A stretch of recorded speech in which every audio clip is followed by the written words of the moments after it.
Bhagavad Gita, Chapter 2, Text 5. Guru, Guru, na hatva, Gurun na hatva, hi, Mahanubhavan, Gurun na hatva hi Mahanubhavan. Gurun na hatva hi Mahanubhavan. Shreyo, bhoktum, Shreyo bhoktum, Bhaikshyam, apiha loke, Bhaikshyam apiha loke, Shreyo bhoktum, Bhaikshyam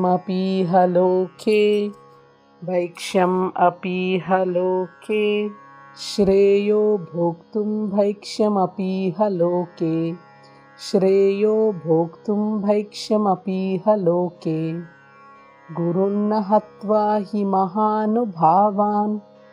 Shreyo bhoktum bhaikshyam apiha loke, Gurun na hatva hi Mahanubhavan. Shreyo bhoktum bhaikshyam apiha loke. Hatvartha, kamams, tu, Hatvartha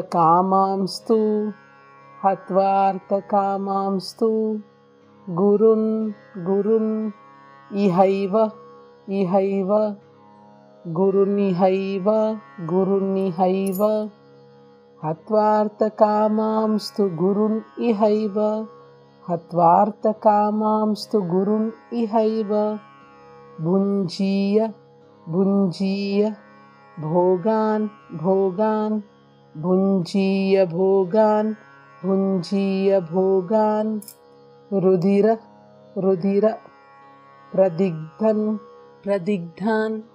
Rudira pradigdhan, Bhunjiya bhogan, Rudira pradigdhan,